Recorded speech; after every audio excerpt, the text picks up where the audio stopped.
बाढ़ अनुमंडल में 4 दिन पूर्व 40 गायों एवं बछड़ों को पशु तस्कर से छुड़ाया गया था। ग्रामीणों ने एक स्लॉटर हाउस से तो इन पशुओं को बचा लिया, पर प्रशासन की लापरवाही से इन पशुओं को नहीं बचाया जा सका। अब तक 5 गायों एवं बछड़ों की मौत हो चुकी है।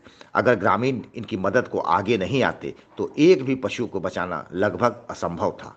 मोकामा के पूर्व विधायक अनंत सिंह के गांव नदावा में 17 अक्टूबर को रंगारंग कार्यक्रम का आयोजन था। कार्यक्रम समाप्त होते ही हजारों की भीड़ सड़क पर निकल पड़ी थी। तभी एक स्कॉर्पियो की पिकअप वाहन से टक्कर हो गई।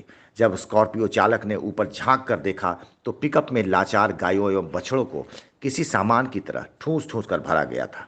ग्रामीणों ने किसी तरह एक एक कर पशुओं को पिकअप से बाहर निकाला। तब से सभी लाचार एवं घायल गायें गांव में ही इधर उधर भटक रही हैं। पुलिस ने मौके पर पहुंचकर गाड़ी जब्त कर लिया, लेकिन इन पशुओं के लिए कोई व्यवस्था नहीं की गई। ग्रामीणों ने थक हार कर इन पशुओं के लिए किसी तरह चारा एवं पानी की व्यवस्था की। घायल पशुओं को बचाने के लिए मोबाइल पशु चिकित्सक को यहाँ बुलाया गया। पशु चिकित्सकों ने घायल गायों का इलाज तो शुरू किया, लेकिन उनके रहने का प्रबंध आज तक नहीं हो सका है। सड़क किनारे 5 गायों ने तो दम तोड़ दिया है, बाकी एक एक कर सभी गाय एवं बछड़े घुट घुट कर दम तोड़ रहे हैं।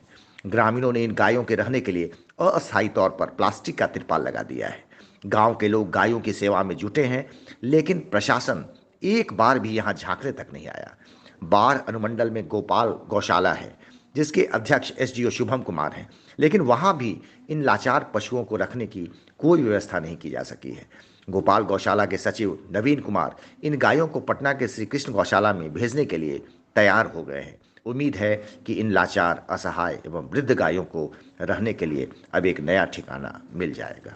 नदावा गांव में 3 दिन पहले पशु तस्करों से 35 से 40 गाय एवं बछड़े यहां से छुड़ाए गए थे, लेकिन प्रशासन ने एक बार भी उलटकर इनकी तरफ देखने की जरूरत नहीं समझी। तब से ये सभी गायें गांव में ही इधर उधर टहल रही हैं और गांव वालों ने इनके लिए चारे और पानी का इंतज़ाम किया है। इनमें से 3 से 4 गायें मर चुकी हैं और प्रशासन ने अभी तक इनकी तरफ कोई ध्यान नहीं दिया। हमारे साथ कुछ गाँव के लोग मौजूद हैं, आइए उनसे बात करते हैं। सर, क्या कितनी गाय यहाँ से पकड़ी गई थी उस दिन? लगभग 20 बड़ी गाय और 20 छोटा बच्चा था। प्रशासन ने कोई इंतजाम किया? प्रशासन शुरू दिन आया, उसके बाद प्रशासन का व्यवस्था यहाँ 0 के बराबर है। तो गायों को ले जाने की उसने कोई व्यवस्था नहीं की? नहीं, गाय को ले जाने के लिए जो मर गई गाय उसको फेंकवा दिए जेसीबी से। कितनी गायें मर चुकी हैं? करीब 3 से 4 गाय।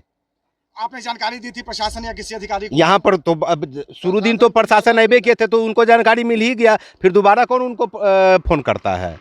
तो आप लोगों ने फिर गायों के लिए क्या सेवा की? जी, गाय की देखरेख हम लोग खाना, चारा, पानी सब कुछ देखभाल कर रहे हैं सर। यहाँ पर तिरपाल लगा करके ये रोड पर खुले में है सर। ये सब हम लोग ग्रामीण मिलकर देखभाल कर रहे हैं। तो सभी गायें बहुत बीमार और बूढ़ी थी? बहुत बीमार और लाचार और बहुत कुछ तो जख्मी भी हो गया है, और इसका उचित व्यवस्था और उचित इलाज होना चाहिए। मतलब डॉक्टर को बताया, पशु चिकित्सक आए यहाँ पर? जी हाँ, पशु चिकित्सक आए और इसका इलाज किया है।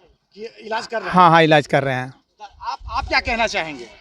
क्या व्यवस्था की आप लोगों ने? व्यवस्था सर, इलाज हो जाए और कहीं शिफ्ट हो जाए इलाज के लिए बढ़िया दूसरा जगह। किसी से अधिकारी से बात नहीं हुई है? जी नहीं, जी नहीं। जब पुलिस ने यहाँ पकड़ा था? पुलिस आती है, देखती है और चली जाती है। मरा हुआ रहता है तो जेसीबी चौकीदार से मंगवा के फेंकवा देते हैं। चारे की कोई व्यवस्था? नहीं, चारा हम लोग देते हैं। देखिए ना सर, भूसा, पानी, वह पाइप बिछा दिए पानी लाने के लिए। यहाँ पर सुबह शाम पानी से नहलाते हैं। तो सभी गांव वाले सेवा में लगे हुए हैं? जी। तो आप देख सकते हैं कि ग्रामीणों की अगर इस मामले में सचेत नहीं होते तो लगभग में सभी गायें मृत प्राय हो चुकी होती। इनमें से कुछ गायों को आधार कार्ड लाकर कुछ लोग ले गए हैं, लेकिन बाकी गायें मरने के लिए ऐसे ही छोड़ दी गई हैं और प्रशासन एवं पुलिस का इस तरफ कोई ध्यान नहीं गया है। प्रशासन से, थाना अध्यक्ष से हमारी बात हुई थी। शुक्रवार को भी बात हुई और शनिवार को भी, और आज भी बात हुई है। तो हम उनको बोले कि या तो इनको नगर निगम के द्वारा गौशाला शिफ्ट कर दिया जाए, या अल्टरनेटिव व्यवस्था के तहत इसको कहीं या तो पटना गौशाला या फिर जो हमारा बाढ़ में गौशाला है वहाँ इनको शिफ्ट कराने की प्रयास किया जाए। लेकिन गोपाल गौशाला से कोई नहीं आया, संपर्क किया आपसे? हमसे तो नहीं संपर्क हुआ है गोपाल गौशाला से, है ना, कि इसको कहाँ क्या करना है ना। तो आप इलाज कर रहे हैं रोज आकर के? हाँ, हम लोग डेली आकर के जो इनका समुचित इलाज है वो करके जा रहे हैं यहाँ से, है ना, ताकि ये गाय खड़ी हो जाए, क्योंकि खड़ी होने में ये असमर्थ है ना, क्योंकि ये लोग 3 दिन 4 दिन से बैठी हुई हैं और बहुत अनहाइजीनिक तरह से उस बोलेरो पिकअप में लाद करके लिया जा रहा था, जिसकी वजह से ये लोग खड़ी नहीं हो पा रही है ना। तो सर क्या ये सब बच पाएंगी अब उम्मीद है? हम बच पाएंगी, है ना, लेकिन स्थिति बहुत ख़राब है, बताया नहीं जा सकता है कि कितने दिनों में बचेगी, है ना, क्या होगा ना। तो आपने चारे और इनके पानी वानी की व्यवस्था के लिए प्रशासन से कुछ कहा था? हमने उनको बोला है कि इनको जो समुचित जगह जहाँ है इनका गौशाला, है ना, वहाँ पे इनको भेज दिया जाए, ताकि इसका समुचित देखभाल और उपचार किया जा सके। स्थानीय के सर गए, बदबू दे रहे हैं घर के पास में, यही परेशान।